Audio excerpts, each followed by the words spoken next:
I have taken on board what James has said. As you can see, like, I am walking to stuff now, I am grabbing things, and I am trying that little bit harder. Have a break, lads. 20 minutes, coffee, sandwich. Even at midday, there's still no life from the caravan. He's saying he's the lad and all that, and he can do it all, mate, but, what I mean, for this, you've got to not go out and get mega wrecked. I mean, I had a few, but I knew that if I drank any more, I probably wouldn't have got up this morning, so that's why I went home. Right, get yourself up, come on. We're all working out there and doing your work for you. Hey? That is not sick at all, mate. That's just pure beer. No. If you can't handle it, don't drink it. Simple as that. 20 minutes. We're having a sandwich and we're starting. Get yourself out. I woke him up in a fashion, but I still don't think his brain's going to be in no gear, and to be honest with you, he's going to be a bit... I'll have to just see how he is when he wakes up, because he's still could be too dangerous to work around the crane. Like I said, the crane's lifting heavy things, 2 ton, 3 ton, some things up to 4 ton, and the heaviest thing's 8 ton. Most things are only half a ton. But if you go and drop half a ton on your toes or your fingers because you're not concentrating, it's not going to do you no favours. James is concerned for good reason. Over the last 10 years, one person has been killed or injured in UK fun fairs and theme parks almost every day. It's about time Rob done some fucking work, he's lazy. Shit's on you, what am I meant to do? Fucking get off your ass, you lazy. Yes, I have got an angle with it, yes, I don't give a fuck. There's only so far you can push someone. You know what I mean? There's only so far you can push someone, there's only so much work a person can do.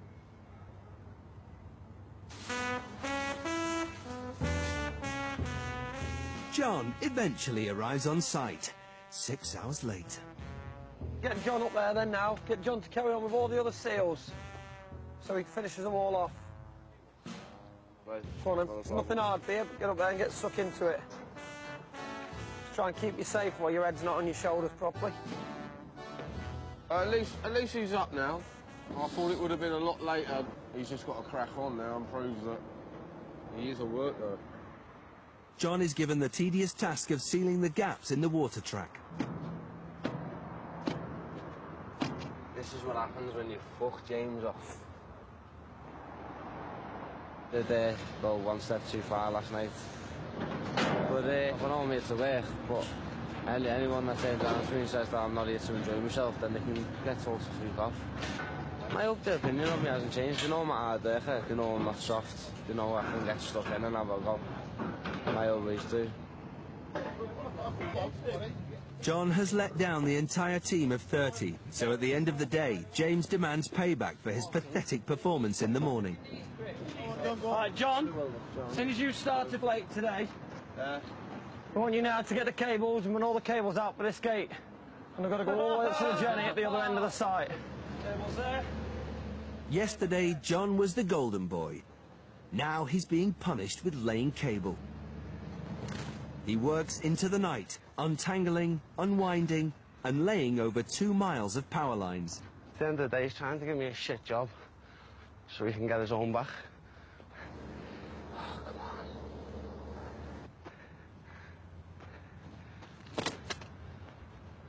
on. Hands are fucked. Proper fuck now.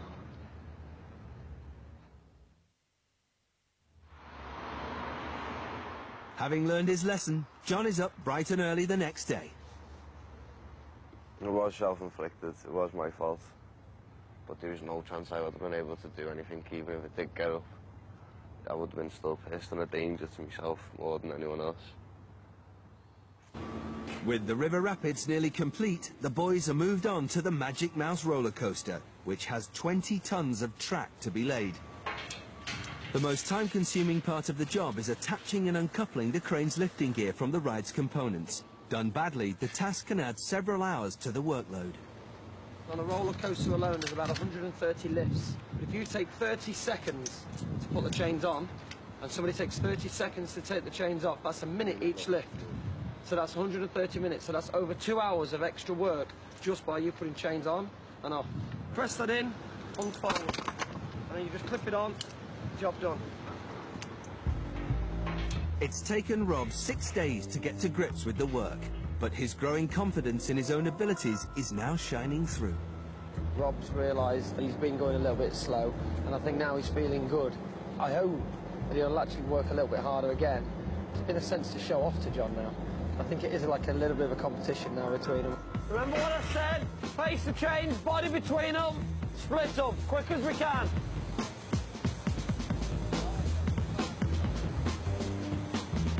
Hold on, John. Put it down if you have to.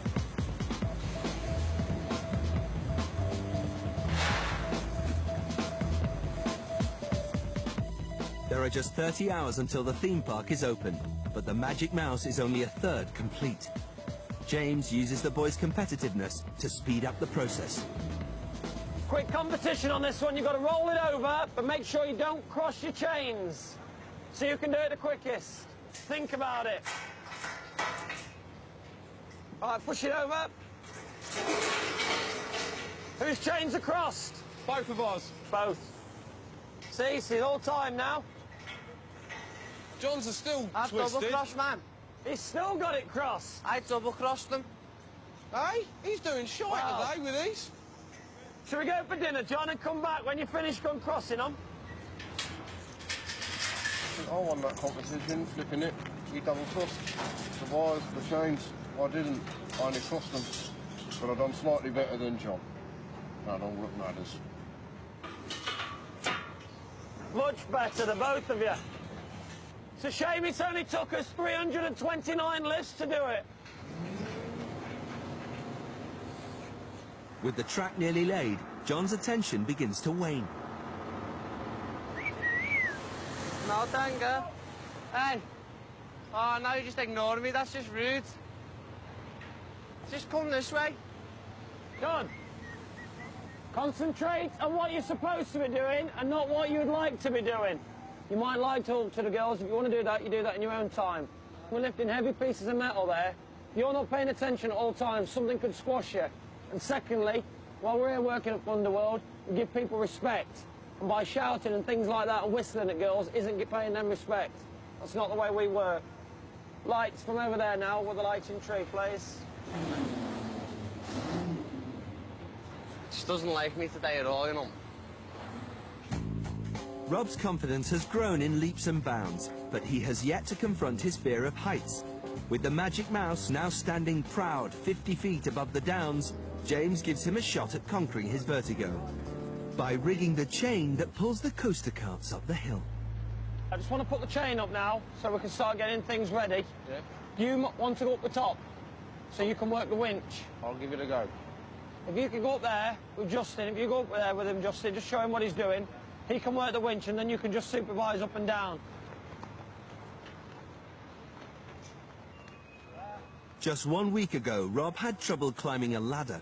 If he passes this test, he'll be ready to tackle any challenge.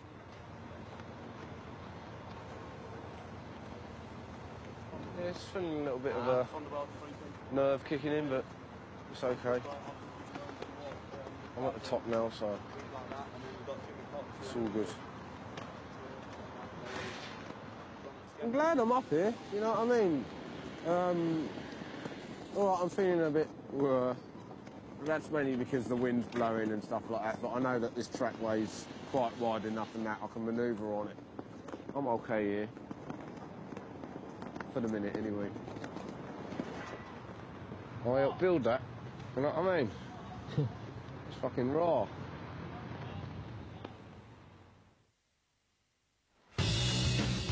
In 10 hours, Thunderworld should open to over 3,000 Bristolians, but the Magic Mouse has to pass a safety run before the public are allowed on.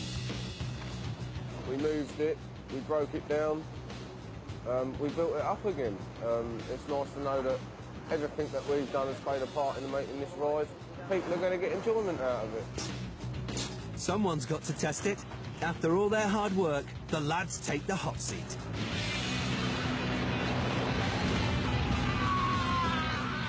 But they just can't help reverting back to being kids.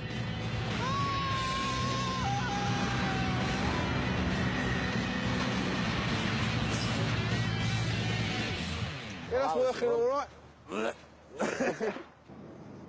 Before the doors open to the public, the finishing touches are made to the theme park.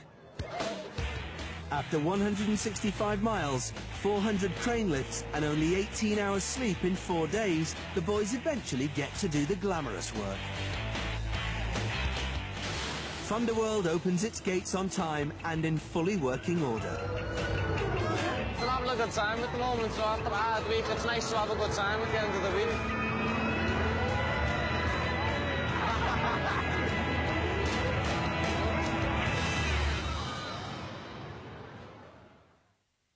Early on Sunday morning, James hands down his verdict on the boys' performance. So John, you started off very strong. In the middle, you let yourself down, you let everybody down, really. You went out, you let it all go to your head, and you lost a good few hours of work. And that day, really, you didn't get stuck in the same. But you still overcome it, and you've got yourself back round it. Rob, the first couple of days, you look very tired. You look like it was literally just too hard for you. But towards the end, again, you've got stuck in, you carried on working, you've got used to doing what you was doing, and you seemed happy doing it. The one that you was driving. But there's one final test before he's willing to offer them a job. This is now the end of the week with us. I'd like you both to stay here, finish off Bristol, and help us take the rides down. As a probation, to see about stopping on full time with us. But there's no time for going home, because if you go home now, I'll get somebody else in to fill your shoes. So it's up to you what you want to do. Coming up, what James really made of the boys. One of the girls in the cash box has actually said to me, have you seen the 3 boys we're getting? I said, why, what they're like? She said, the chavs. And did either Rob or John land a job? Ricky, Rob and John are 3 young unemployed boys who've been learning how to build theme park rides and trying to impress a potential employer. It's a bit of a sweat compared to normal. I haven't even had nothing to eat and I have to start work already. I am feeling fucked. Right about now. But only 2 completed the work, as Ricky did a runner back to his mum in London. I said I could do it when I was at home and I was like, yeah, I could do this, but obviously I couldn't do it, innit? Since leaving Thunderworld, Ricky hasn't found any full-time work and is still living with his mother. John and Rob impressed mentor James Mellors so much that he made them a once-in-a-lifetime offer, the chance to stay on and prove themselves. There's no time for going home, because if you go home now, I'll get somebody else in to fill your shoes. So it's up to you what you want to do. I'll stay, mate. You stay on, going No on. problem. You want to stay? Yeah. I'm going home just because I will get castrated if I don't go home. You need to go home because you'll be castrated. My missus has got caught tomorrow morning, I've got to be there. John, get back to work. Face roller, mate. Right.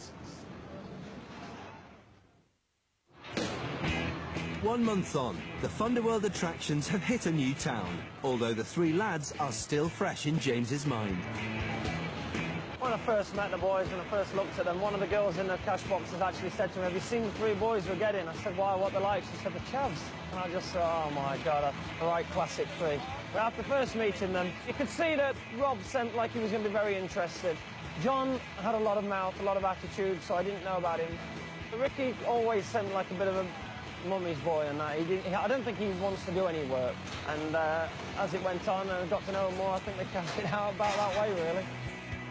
In Aldershot, Rob isn't sure leaving Thunderworld was a good idea. Circumstances since the end of Thunderworld have made me wish I did stay.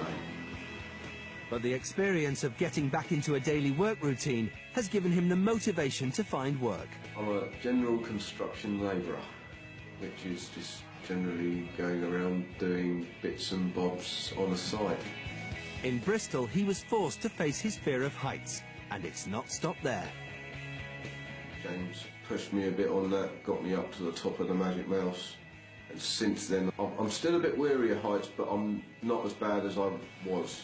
I'm starting to get over it and just get used to the whole not being on the ground. And he's optimistic about the future.